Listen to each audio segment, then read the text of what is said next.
नेहमी म्हणते की जे स्वतः वीज तयार करतात त्यांच्याच टेरेसवर आम्ही सोलरचा प्लांट बसवला आणि हर घर मुफ्त बिजली त्याचे जे ॲडमिन आहेत त्यांच्या घरी आम्हाला सोलर बसवायला चान्स मिळाला.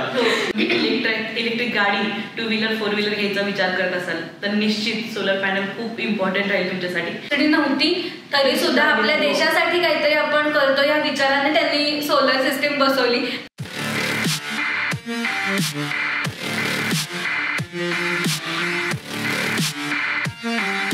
नमस्कार, MLA टॉक शो मध्ये तुमचं मनापासून स्वागत आहे. आज भारत सरकारने खूप मोठी घोषणा केली आहे, हर घर मुफ्त बिजली. तर याच अनुषंगाने आपण सौर उद्योगामधल्या सर्वात मोठे 2 उद्योजकांना आपण बोलवले. आज मी स्वागत करते गायत्री अकोलकर जोशी आणि गुलनाथ जोशी. तुमचं मनापासून स्वागत आहे MLA टॉक शो मध्ये. तर विद्युत विकास या कंपनीचा उगम म्हणजे सुरुवात कशी झाली? मला हे सांगायला खूप आवडेल. विद्युत विकास ही आमची फर्म पुण्यात 1966 साली माझ्या आजोबांनी सुरुवात केली, मुरलीधर अकोलकर. मग त्यानंतर सेकंड जनरेशन म्हणजे माझे काका आणि माझे वडील ह्या दोघांनी ती पूर्णतः फर्म सांभाळली. त्यात ते इलेक्ट्रिकलचे इन्स्टॉलेशन्स आणि डिझाईन, इलेक्ट्रिकल ऑडिट असे कामं करायचे.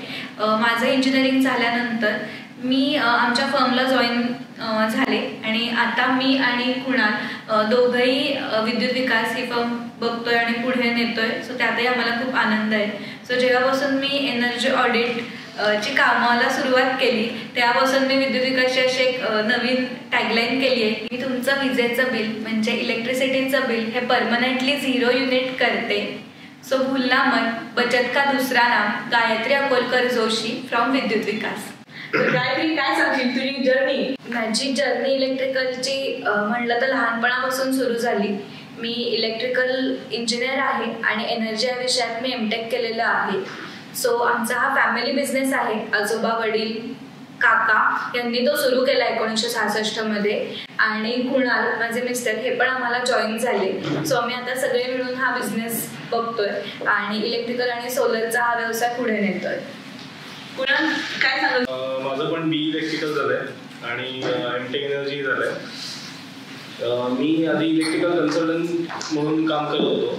नंतर काही वर्षांनी गायत्री आणि गायत्रीच्या वडिलांना मी बिझनेसमध्ये जॉईन केलं आणि इलेक्ट्रिकल करता करता एनर्जी ऑडिट सुद्धा आम्ही करायचो. त्यावेळेस लोक सांगायचे की तुम्ही जर एनर्जी ऑडिट करता तर त्यात आम्ही रिकमेंडेशन असं द्यायचो की तुम्ही सोलर PV करून घ्या म्हणजे तुमचं बिल 0 येईल. तर काही क्लायंटने आम्हाला अशी रिक्वेस्ट केली की तुम्ही रिकमेंड करता तर तुम्हीच आम्हाला एक्झिक्यूट करून द्या, आम्हाला कुठे दुसरी माणसं शोधायला लावता. तर तेव्हापासून मग ती बिझनेस आयडिया आम्हाला तेव्हा ट्रिगर झाली. तेव्हापासून मग मी सोलर PV बिझनेसमध्ये एंटर केलं. सो सोलर सारख्या खूप अवघड विषय आहे थोडासा आणि थोडासा लेंदी विषय आहे. तुम्हा दोघांनी बेसिकली विचारायचे की सोलर इन्स्टॉलेशन म्हणजे काय असतं? सोलर PV इन्स्टॉलेशन म्हणजे सोलर PV रूफटॉप आपण जे म्हणतो. तर 2 प्रकार असतात. एक तर बऱ्यापैकी लेमॅनला जे माहितीये की पाणी गरम करायचं, तर लोकांना पहिल्यांदा असं वाटतं की सोलर PV म्हणजे पाणी गरम करायचं आहे का? तर नाही. तर सोलर फोटोव्होल्टाईक सेल्स म्हणजे आपण जे पॅनल लावतो त्यातनं आपण इलेक्ट्रिसिटी जनरेट करून ती आपल्या घरी वापरतो किंवा आपण MSEB ला देतो. तर ही बेसिक कन्सेप्ट आहे त्याची. ओके, मी थोडंसं अजून सोपं किंवा खूप जणांना भेटते तर त्यांना कसं कळेल असं मी सांगेन की सोलर पॅनल बसवायचे आणि आपण स्वतःच आपल्या टेरेसवर किंवा गच्चीवर त्यातून वीज तयार करतो आपण. याला आम्ही सोलर PV म्हणजे सोलर इलेक्ट्रिसिटी सिस्टीम असं आम्ही त्याला म्हणतो. ओके, जर तुमच्या गच्चीवर सोलर पॅनल इन्स्टॉलेशन करून त्यामधून वीज निर्मिती करून तुमच्या घराची इलेक्ट्रिसिटीचं मेंटेन करणं याला हे सोलर रूफटॉप किंवा सोलरचं मेन वर्क आहे. तर लोकांच्या मनामध्ये ह्याच्याबद्दल काय गैरसमज असतं? याबद्दल गैरसमज मी असं म्हणेन की पहिला प्रश्न मला असा असतो की नक्की ह्याने आपलं विजेचं बिल 0 होईल का? तर हा पहिला असतो की नक्की तुम्ही आमच्या मीटरमध्ये तर काही करत नाही आहात ना, हा एक गैरसमज असतो की तसं काहीतरी करून तर नाही ना होते. सो या 2 गोष्टी जनरली असतात की आपण पॅनल बसवून मग इलेक्ट्रिसिटी स्वतः तयार करून मग आपलं विजेचं बिल आपण 0 करतो. काही असं मीटरमध्ये आपण काहीही करत नाही. त्यामुळे हे थोडेसे गैरसमज त्याच्यात आहेत की तुमचं बिल 0 कसं येईल आणि कसं होतं, हे त्याच्यात थोडेसे गैरसमज लोकांचे असतात. मी सांगेन की काही लोकांना असं वाटतं की आम्हाला जेव्हा बेसिक ते विचारतात की आमचा AC चालेल का त्यावर किंवा फ्रीज चालेल का, तर आता पुणे शहर किंवा कुठल्याही शहरी भागामध्ये आपण जेव्हा सोलर PV इन्स्टॉलेशन करतो तर त्यावेळेस आपण नेट मीटरिंग करतो. म्हणजे काय करतो, तर आपण फक्त इलेक्ट्रिसिटी जनरेट करतो. जर आपल्याकडे रिक्वायरमेंट असेल तर ती फुलफिल करून आपली रिक्वायरमेंट फुलफिल होते. जर आपण काही वापरत नसू तर ती आपल्या मीटर थ्रूच MSEBच्या ग्रीडमध्ये जाते, म्हणजे ती कोणी वापरू शकतो. तर त्यात म्हणजे लोकांच्या डोक्यात असं आहे की जसं आपण इन्व्हर्टरवर AC चालतो का, तर तसं नाही. म्हणजे बॅटरीवर आपण काही चालवत नाही. त्यामुळे आपण MSEB आणि आपले सोलर हे पॅरलली चालत असतं. त्यामुळे आपला कुठलाही लोड सोलरच्या PVवर आपण चालवू शकतो. जेवढे आपण वर्षभरात युनिट जनरेट म्हणजे कंझ्युम करतो तेवढेच आपण जनरेट करायचा आपल्या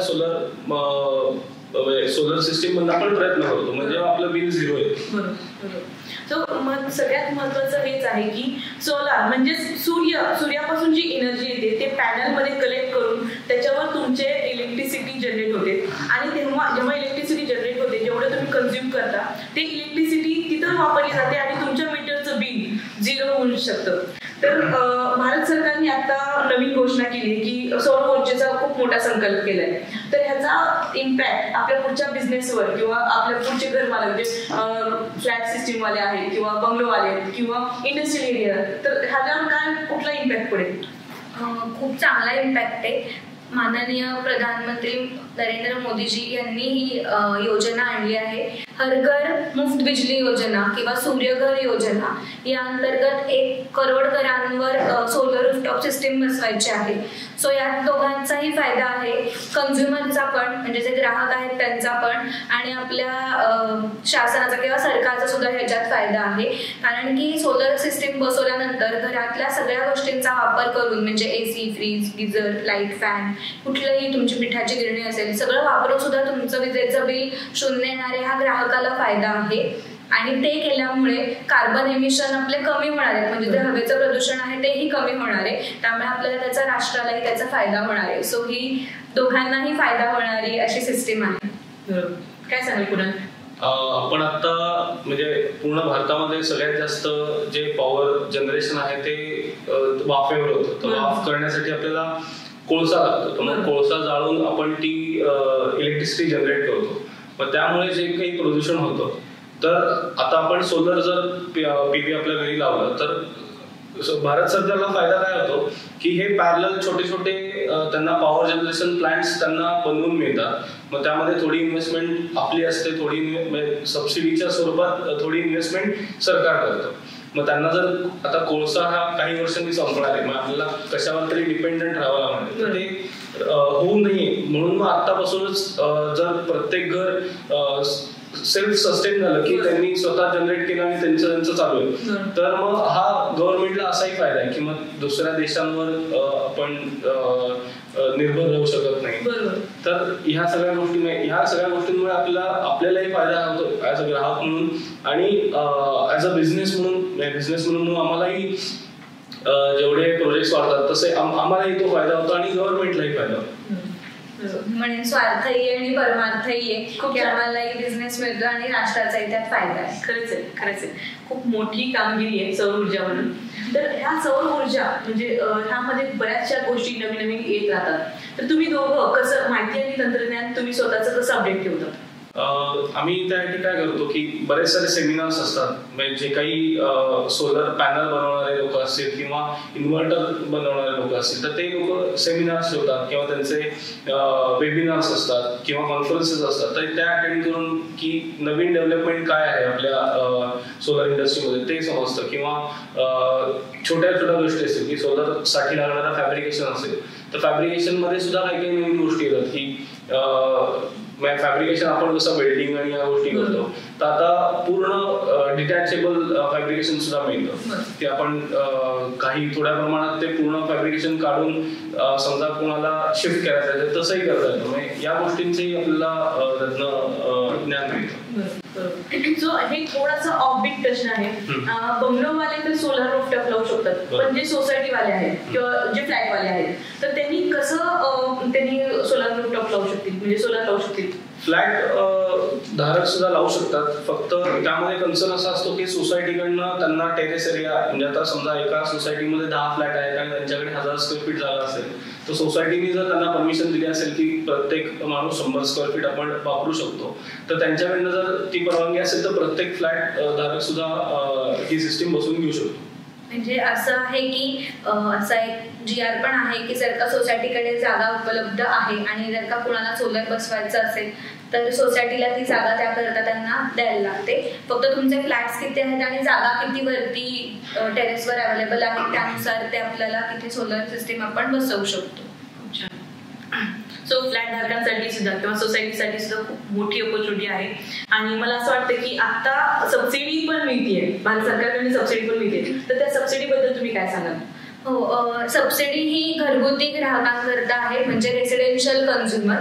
सो 3 किलोवॅट पर्यंत 78,000, त्यात त्यांनी स्लॅब केले 30,000, 60,000 आणि 78,000 त्याच्याकरताही आहे. आणि सोसायटीत जे आहेत म्हणजे त्याचं जे कॉमन मीटर असतं ज्याच्यावर आपण lift, water pump, street light आणि जे दिवे असतात पार्किंगचे, ते जे मीटर असतं तर त्या सोसायटी मीटर करता सुद्धा सबसिडी सरकारने परत चालू केलेली आहे. सो त्याचाही आपण लाभ नक्की घेऊ शकतो. खूप छान, खूप छान. आता सबसिडी मिळते तर नक्की तुम्ही त्याचा लाभ घ्या. गायत्री आणि कुणाल एक सुंदर कपल आहे, एक बिझनेस पार्टनर्स आहेत. सो तुमच्या आयुष्यातला एक अविस्मरणीय क्षण कुठला असेल? अविस्मरणीय म्हणजे आम्ही 2 एअरपोर्ट आहेत, म्हणजे तिरुपती एअरपोर्टचं काम आम्ही केलं होतं, एनर्जी ऑडिट केलं होतं इथे, आणि गोवा इंटरनॅशनल एअरपोर्टचं. तर तिथली जी काही सिस्टीम होती ती बघायचा आम्हाला जो काही चान्स मिळाला ते खूपच मस्त होतं. आणि तिरुपतीमध्ये म्हणजे एक असं आपलं भावनिक एक स्थान असतं तिथे, त्यामुळे तिथला केल्यामुळे तर तो अजून एक इन्स्पायरिंग होता. बरोबर. मी अजून एक ऍड करेन की हे 2 तर होतेच की जे आम्हाला खूप आवडलेले प्रोजेक्ट किंवा ड्रीम प्रोजेक्ट म्हणू शकतो की इलेक्ट्रिकलच्या युटिलिटीमध्ये सगळ्यात मोठं कोणतं असतं तर एअरपोर्ट, आणि तिथे आम्हाला काम करण्याची संधी मिळाली तर ते एक आवडलं. आणि अजून एक आम्ही सांगू की पर्सिस्टंटचे जे फाउंडर आहेत डॉक्टर आनंद देशपांडे, तर त्यांच्याबरोबरही काम करण्याचा योग आला. त्यांच्याही इथे आम्ही सोलर सिस्टीम आम्ही बसवली. सो एक आमचं ड्रीम होतं की ते बिझनेसमॅन आहेत तर त्यांना भेटायचं ही इच्छा होती, पण त्याच्याबरोबरच त्यांच्याबरोबर काम करण्याची संधी मिळाली. सो हा अजून एक खूप छान क्षण आमच्याकरता आहे असं मला वाटतं. त्यासोबत तुम्ही थोड्या सक्सेस स्टोरीज पण शेअर करू शकता? हो, या 2 तर आहेत, पण सगळ्यात जास्त छान सक्सेस स्टोरी अशी आहे की जे क्लायंट आमच्याकडे येतात रेसिडेन्शियल किंवा कोणतेही, सो 1-2 महिन्यांनी जेव्हा ते आम्हाला मेसेज करतात की गायत्री 0 बिल आलं फायनली आणि स्क्रीनशॉट येतो, तर ह्याच्याशिवाय दुसरी कोणतीच छान सक्सेस स्टोरी मला वाटत नाही. किंवा मी त्या फीडबॅक करताच थांबलेली असते की जेव्हा त्यांचं 0 बिल येतं तेव्हा त्यांच्यापेक्षा मला जास्त आनंद होतो की जे मी काम करते त्यात मला तर आनंद होतोच आहे, त्याबरोबरही त्यांचा फायदाही होतो आणि त्यांनाही छान वाटतंय. सो अशा सगळ्या सक्सेस स्टोरीज मी म्हणेन की जिथे जिथे आम्ही सोलर बसवले त्यांच्या सगळ्यांचं 0 बिल येतंय. सो असं नाव नाही घेणार, पण सगळेच आहेत. माझे सगळेच क्लायंट की त्यांच्याकडे मी सोलर बसवलंय त्या सगळ्यांनाच मला थँक्यू म्हणायचंय, आणि त्यांचं 0 बिल आलंय म्हणून आम्ही सगळे खूप खुश होतो. सो नेहमी गायत्री आणखी एक सक्सेस स्टोरी सांगत असते, मे बी आज तू विसरलीये, की MSEBचे जे हे आहेत कोणीतरी अधिकारी आहेत त्यांच्या घरावर तू सोलर पॅनल इन्स्टॉल केलं, आणि ती सक्सेस स्टोरी मला ऐकायची. MSEBच्याच बिल्डिंग आहेत तर त्याकरता पण आम्ही सोलर बसवलंय. सो मी नेहमी म्हणते की जे स्वतः वीज तयार करतात त्यांच्याच टेरेसवर आम्ही सोलरचा प्लांट बसवला आणि त्यांचंही बिल 0 युनिट येत आहे. सो ही सक्सेस स्टोरी आहे. सो तुम्ही जर का जे बनवतायत त्यांच्या तिथे बसवलंय, ही पण एक खूप छान सक्सेस स्टोरी आहे. सो ही सक्सेस स्टोरी आमच्या पूर्ण मला वाटतं की आमच्या ग्रुपमध्ये सगळ्यांना माहित झाली आहे की अशा प्रकारचं वर्क तू करतेस. अजून एक सक्सेस स्टोरी मी सांगेन की एक ग्रुप आहे MLA म्हणून, त्याच्या ज्या ऍडमिन आहेत त्यांच्या घरी आम्हाला सोलर बसवायला चान्स मिळाला, आणि एक मोठी गोष्ट होती. ती खूपच छान आहे. आणि तेव्हा तर नवीन होतं, म्हणजे जेव्हा नवीन होतं सगळे लोक घाबरत होते तेव्हा सुद्धा त्यांनी ती संधी दिली. ती खूपच छान आहे. सो माझ्यासोबतचा अनुभव एक शेअर करते मी तुमच्यासोबत. गायत्री जस्ट आम्ही कोथरूडची मीट संपली होती आणि गायत्री आम्ही एका कॅबमध्ये येत होतो. मग गायत्रीला खराडीला एका साईट व्हिजिटला जायचं होतं. म्हणलं गायत्री एक 5 मिनिट घरी चल, चहा कॉफी घे आणि मग तू जा. तर मग ती म्हणली ठीक आहे आणि आली. तिला म्हणलं आलीच असतं फक्त साईट व्हिजिट करून घे. साईट व्हिजिट करून घे. हार्डली 10 मिनिटात ते डील क्लोज झाली. आणि ही स्टोरी मी MLA वर पण आणि महाराष्ट्र लेडीज असोसिएशनवर पण मी बऱ्याच वेळा शेअर केली आहे. सो इतकं स्मूथली सर्व्हिस आहे की तुम्हाला म्हणजे विदिन मला 2 ते 3 महिन्यामध्ये 2 महिन्यामध्ये सगळं आपली प्रोसिजर कम्प्लीट झाली होती. सोलर पॅनल्स घरी आले होते. कुठल्या तरी शुभ दिवशी मला असं वाटतं की पाडव्याच्या दिवशी आमचे 9 पॅनल्स घरी आले होते. सो हे खूप माझ्यासाठी मोठी गोष्ट होती की आपण ही राष्ट्राच्या ह्याच्यासाठी जेव्हा आपण सुरुवात पण नव्हती केली भारत सरकारने, तेव्हा आपण त्याच्यासाठी आपल्याला प्रेरणा मिळाली आणि आपण ते काम केलं. सो थँक्यू गायत्री आणि कुणाल की एवढं स्मूथली सर्व्हिस दिल्याबद्दल. मी एकच ऍड करेन की असे खूप ग्राहक आहेत की जे मध्यंतरी सबसिडी नव्हती तरी सुद्धा आपल्या देशासाठी काहीतरी आपण करतो या विचाराने त्यांनी सोलर सिस्टीम बसवली. त्या सगळ्यांना मी थँक्यू म्हणेन की ते सबसिडी करता थांबले नाही. सो आता तर सबसिडी सुरू झाली, अजूनही जे विचार करतात तेही याचा जरूर लाभ घेऊ शकतात. निश्चित. तर गायत्री मला हे विचारायचं की ही सिस्टीम म्हणजे सोलर सिस्टीम कोणासाठी फायदेशीर असू शकते? ही सिस्टीम म्हणायला गेलं तर सगळ्यांकरताच खूप उपयोगी आहे. तुमचं मॅन्युफॅक्चरिंग इंडस्ट्री असेल, फूड प्रोडक्शन असेल, कोणते टूल्स बनवत असाल किंवा कोणती इंडस्ट्रियल शेड असेल त्यांच्याकरता उपयोगी आहे. हॉटेल, हॉस्पिटल, शाळा, कॉलेजेस अशांसारखे जे कमर्शियल युनिट असतात त्यांच्याकरता उपयोगी आहेत. आणि अगदी छोट्या प्रमाणात आपण म्हणलं तर कोणाचा बंगलो असेल किंवा अगदी हाऊसिंग सोसायटी तर त्यांच्याकरता ही सिस्टीम खूप फायदेशीर आहे. सो ज्यांच्याकडे गच्ची आहे त्याचा तुम्ही सोलर सिस्टीम बसवून पूर्णतः उपयोग करू शकता आणि तुमचं वीज बिल 0 करू शकता. अशी रेसिडेन्शियल, कमर्शियल आणि इंडस्ट्रियल तिघांकरता ही सिस्टीम उपयोगाची आहे. सो ह्या सोलर इन्स्टॉलेशनच्या कामामध्ये तुम्हाला कुठले चॅलेंजेस फेस करावे लागतात? चॅलेंजेस असं आहे की काही गोष्टी आपल्या हातात नसतात. म्हणजे काही गोष्टींसाठी आपल्याला MSCB वर निर्भर राहावं लागतं. तर तिकडनं प्रोसेस व्हायला थोडा वेळ लागतो. त्यांच्याकडे कसं झालं की त्यांच्याकडे माणसं कमी आणि काम खूप, तर त्यामुळे एखादी गोष्ट जी खरं तर एका आठवड्यात व्हायला पाहिजे तर ती 1 महिना लागतो. म्हणजे तर तिथे जर थोड्या गोष्टी स्ट्रीमलाईन झाल्या तर प्रोजेक्ट आपले जे 2 महिने 3 महिने लागतात ते खरं तर एका महिन्यात पूर्ण प्रोजेक्ट झाला पाहिजे तर तो पूर्ण व्हायला 2 ते 3 महिने लागतात. हे एक मोठं आव्हान म्हणेन मी की प्रत्येक गोष्टीसाठी आपल्याला थोडा वेळ द्यायला लागतो. आपलं ऑनसाईट काम 10 ते 15 दिवसाचं असतं, पण बाकी फक्त क्लेरिकल वर्क म्हणतात ते होण्यासाठी पुढचे 2 महिने जातात.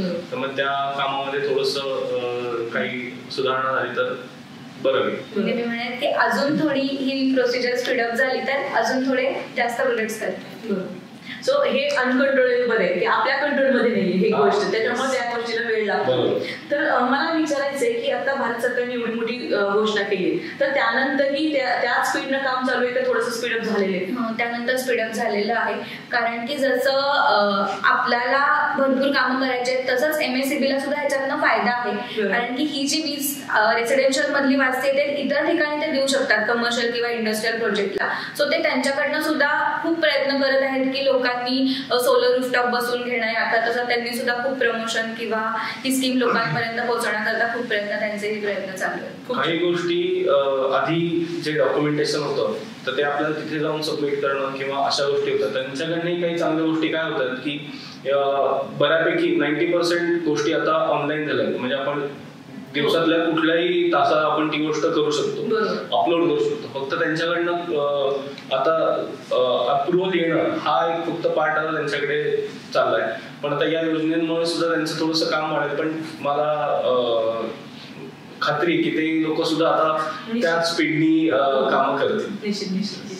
आपल्या पुढच्या सेगमेंटकडे जाण्यापूर्वी मला एकदा प्रोसिजर समजून घ्यायची की जे लोक नवीन आहेत, ज्यांना सोलर रूफटॉप बसून घ्यायचं तर त्यांना प्रोसिजर काय असेल? जेव्हा तुम्ही फर्स्ट टाइम साईट व्हिजिट करता त्यानंतर तुम्ही काय बघता? पहिल्यांदा आम्ही पहिल्यांदा त्यांचं MSCBचं बिल बघतो. म्हणजे त्यावरून आम्हाला कल्पना येते की त्यांचं वर्षाचा म्हणजे कन्झम्पशनचा पॅटर्न कसा आहे. मग त्यानुसार त्यांचं जे काय वर्षाचं कन्झम्पशन असतं त्यानुसार आपण तेवढंच सोलरनी जनरेट करून या कॅपॅसिटीचा आपण सोलर पॉवर प्लांट आपण त्यांना सांगतो. मग कन्स्टंट त्यामध्ये काय असतो की त्यांचा टेरेस एरिया किती अवेलेबल आहे. म्हणजे समजा त्यांच्याकडे कमी टेरेस एरिया अवेलेबल असेल तर मग त्यांच्या एरियामध्ये बसेल एवढा त्यांना आपण सजेस्ट करतो. म्हणजे 2 गोष्टी झाल्या.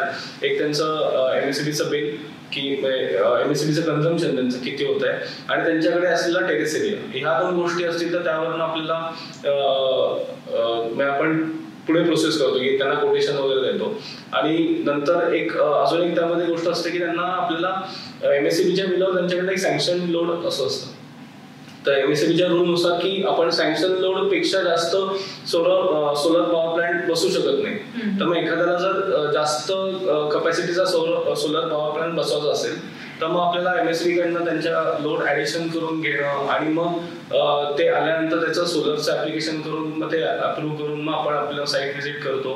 साईट सुरू करतो. साईट एक्झिक्यूट झाली की मग त्यांच्याकडनं आपण त्यांना आपण सांगतो की साईट एक्झिक्यूट झाली तर तुम्ही टेस्टिंगला या. तर ते टेस्टिंगला येऊन मग त्यांचं ते मीटर आणि जे काय आपल्या MSCBचे जनरेशन मीटर नेट मीटर असतील तर ते टेस्ट करून मग आपण ते इन्स्टॉल करतो. मग असा हा पूर्ण प्रोसेस त्याची एका प्रोजेक्टची असते. ओके, खूप छान. म्हणजे एवढं सगळी प्रोसिजर झाल्यानंतर साधारण 1 ते 1.5 महिन्यानंतर तुमची जी काही बिलिंग सायकल असेल, तुमचं समजा 8 तारखेला बिल येणार असेल तर पुढच्या 8 तारखेच्या बिलानंतर ते तुमच्या बिलावर रिफ्लेक्ट व्हायला लागतं की तुमचं सोलरचं जे काही त्यांचा फॉर्मॅट आहे तो सोलर MSCBचं बिल असा ते तुम्हाला पुढच्या बिलिंग सायकलला येतं. फक्त फायदा काय आहे की ज्या दिवशी मीटर बसतं त्या दिवसापासूनचं जनरेशन चालू होतं. भलेही सायकल पुढची असू दे पण जनरेशन ज्या दिवशी आपली सिस्टीम होऊन मीटर बसतं त्या दिवसापासून होतं. कुठे वाया जात नाही, कुठे तोटा होत नाही आपला. अजून एक ऑफबीट प्रश्न आहे की आता मी सोलर बसवले आणि मला जर सोलर वाढवायचं असेल तर आपण नंतर पण भार वाढू शकतो का? वाढू शकतो. म्हणजे आपल्याला आता मी मगाशी ते सांगायचं राहिलं. सक्सेस स्टोरी मध्ये आपण म्हणतो की एक क्लायंट असेल की त्यांनी बसवलं, त्यांचं बिल 0 होतंय. पण मग त्यांच्या डोक्यात आता काय विचार सुरू झाले की आता आपण इलेक्ट्रिक गाडी घेऊया, 4 व्हीलर 2 व्हीलर, मग त्याचं चार्जिंग, मग त्यांनी नंबर ऑफ युनिट्स त्यांचे परत बिल यायला लागलं. मग ते म्हटलं तर नाही आम्हाला परत सोलर वाढवायचं. मग ते वाढवू शकतात. म्हणजे असं काही आपल्याला कन्स्टेंट नाही की एकदा आपण बसवलं की बसवलं, आपण त्यामध्ये वाढवू शकतो. स्केलेबल आहे. तुमचा वापर वाढला तर आपण सिस्टीम पण वाढवू शकतो. येस. तर तुम्ही इलेक्ट्रिक गाडी 2 व्हीलर 4 व्हीलर घ्यायचा विचार करत असाल तर निश्चित सोलर पॅनल खूप इम्पॉर्टंट राहील तुमच्यासाठी. कारण त्याच्यामुळे तुमचं विजेचं बिल 0 येईल आणि ती गाडी टोटली तुमच्यासाठी फ्री असेल. ओके, सो हा एक खूप मोठा पॉझिटिव्ह इम्पॅक्ट पडणार आहे येणाऱ्या भविष्यामध्ये. तर पुढचा अजून एक प्रश्न असेल असा की सोलार रूफटॉप मी आता जर घर बदललं तर ते वापस आपण घेऊन जाऊ शकतो का? म्हणजे घेऊन जाऊ शकतो पण फक्त जे काही लेबर कॉस्ट त्यामध्ये ऍड होते, बाकी मटेरियल आपण तसं यूज करू शकतो. काहीच त्याला कारण लोकांच्या डोक्यात हे असं ना आता मी जर घर चेंज केलं तर मला सोलर रूफटॉप घेऊन जाऊ शकते का? मी जिथं जाईल तिथल्या मीटरवर तुम्हाला ते शिफ्ट करून घ्यायला. जी प्रोसेस आपण MSCBची या घरावर करतो तीच प्रोसेस त्या घरावर करून आपण तोच प्लांट तिथे बसू शकतो. पण ते आपल्याला पूर्णच्या पूर्ण युनिट जसंच्या तसं आपल्याला युज करता येतं. सो हा एक खूप मोठा इम्पॅक्ट पडणार आहे तुमच्यासाठी. आता आपण थोडंसं उत्तरार्धाकडे जाऊया आणि रॅपिड फायर राऊंड जो तुमच्या दोघांसाठी नियोजन आहे आपण तो त्यावर फोकस करूया. तर जर मला आता खूप छान कपल आपल्या समोर बसलेत आणि रॅपिड फायर राऊंड तर व्हायलाच पाहिजे. तर तुमच्या जोडीदारासोबत तुम्ही 1 दिवस तुम्हाला भूमिका बदलायची, जसं कुणाल झाला गायत्री आणि गायत्री झाली कुणाल, तर तो तुम्ही सगळ्यात पहिल्यांदा काय गोष्ट करा? 1 दिवस शांत गप्प बसेल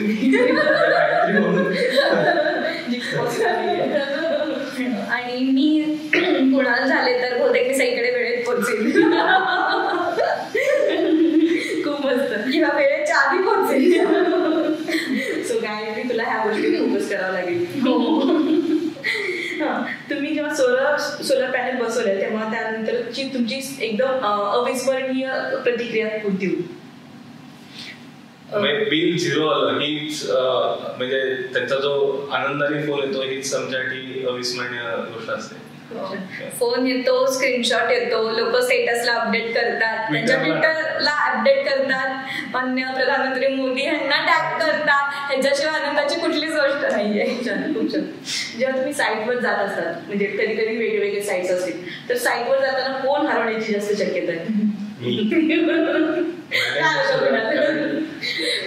मॅप असल्यामुळे आपण मोबाईलमध्येच बघत जातो, त्यामुळे इकडे तिकडे काही खुणा लक्षात ठेवणं किंवा जे आधी होत होतं, म्हणजे जेव्हा गुगल मॅप्स यायच्या आधी काय होत होतं की आपण दुकानदाराला विचार किंवा एखाद्या गोष्ट विचारली की आपल्याला लक्षात यायची हा हे दुकान होतं आणि इकडनं आपल्याला वळायचं. तर मॅप मध्ये आपण मोबाईलमध्ये सांगितलं उजवीकडे मला की आपण ओळखतो, मॅप इकडे तिकडे बघत नाही, त्यामुळे माझ्या नाही लक्षात राहत. त्यामुळे मॅप लोकेशन घ्यायचं आणि जायचं असं. सो तुम्ही सौर ऊर्जा म्हणजे सोलारच्या निमित्ताने बरेचसे कॉर्पोरेट इव्हेंट्स करत असाल किंवा मीटिंग्स करत असाल, सिरियस मीटिंग्स असतील जिथं तुम्हाला तुमची कन्सेप्ट समजून सांगायची. पण त्या सिरियस मीटिंग मध्ये एकदम बस म्हणजे एकदम कोण जोरात हसू शकतो? आपल्या सगळ्यांना माहिती. आणि त्यामुळं सिरियस मीटिंग मध्ये पण ते एकदम एक उत्साह, एक काय म्हणतात आनंदाचा क्षण निर्माण करू शकते. तुमच्या दोघांमध्ये बॉस कोण? कंपनीमध्ये घरामध्ये असं नाहीये खरं, पण ठीक आहे. तुम्हाला तुमच्या क्लायंटकडनं सगळ्यात विचित्र विनंती किंवा प्रश्न कोणता मिळाला आतापर्यंत? हे आपण सिस्टीम बसवल्यावर आम्ही याच्यातनं इतरांना पण कनेक्शन किंवा ही तयार करून ते सुद्धा आमच्या ह्याच्यावर वापरू शकतात का? ओके. म्हणजे इन शॉर्ट आम्ही MSCBचा रोल करू का असा तो ह्याच्या रिलेटेड सौर तुमच्यापासून इलेक्ट्रिसिटी बनवून दुसऱ्यांना पण सेल करण्याचा जो प्रयत्न असतो. Okay, nice. असा प्रश्न तुम्हाला काय आली प्रतिक्रिया आतापर्यंत? ओके. सो आता थोडंसं क्विक असणार आहे. नंतर पहिले कुणापासून मी सुरुवात करणार आहे. गायत्रीची फेवरेट भाजी कोणती? कोबी. फेवरेट मूवी कोणती? बाहुबली. हो. फेवरेट प्लेस कुठले? Pune. Mahabaleshwar. Okay. Favourite dialogue कुठले? 1 मिनिटात. आणि favourite colour? White. Okay. White. आणि गायत्री कुणाची फेवरेट भाजी? त्याला सगळं आवडतं जेवणातलं, असं स्पेसिफिक एक नाहीये. ओके. आठवत नाही. हा प्रश्न मी त्याला खूप वेळा विचारला, तो म्हणतो मला सगळंच आवडतं, आवडत नाही असं काही नाहीये. पण फेवरेट ठीक आहे, म्हणजे केल्यानंतर खूप जास्त जेवतो किंवा आवडीनं जेवतोय पण आमरस. ओके. Favourite movie?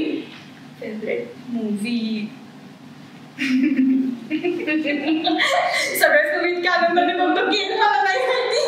त्याचं फेवरेट प्लेस कुठलं? पुणे आणि कोकण. बाहेर गेलं तर कोकण. अच्छा. आणि तळ कोकण स्पेशली. आणि कोकण सगळं. ओके. Favourite dialogue? 10 मिनिटं झाली थांबलोय. दिल्यासाठी होता. थँक्यू. आणि फेवरेट कलर? फेवरेट कलर त्याचा ग्रीन, फ्लोरोसंट ग्रीन, जो निऑन ग्रीन असतो तो. ओके.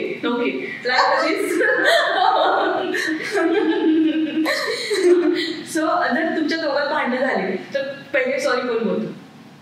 का सॉरी नाही बोलत कोणी. बोलतच नाही 2 दिवस. हो, 2 दिवस. काय 2 दिवस? नाही, तुमचं भांडण कुठपर्यंत झालेलं, म्हणजे कुठेपर्यंत झालेलं? 2 दिवस. त्यापेक्षा असं नाही. ओके. सो एनर्जी आणि सोलर एनर्जी मधले हे 2 दिग्गज लोक आपल्यासोबत होते आणि आजचा आपला प्रोग्राम आपण संपवलाय असं सांगूया. आणि तुम्ही इथं आलात आणि सोलर बद्दल खूप इम्पॉर्टंट माहिती तुम्ही शेअर केली, त्याबद्दल मनापासून धन्यवाद. आणि तुमचं खरंच मनापासून धन्यवाद.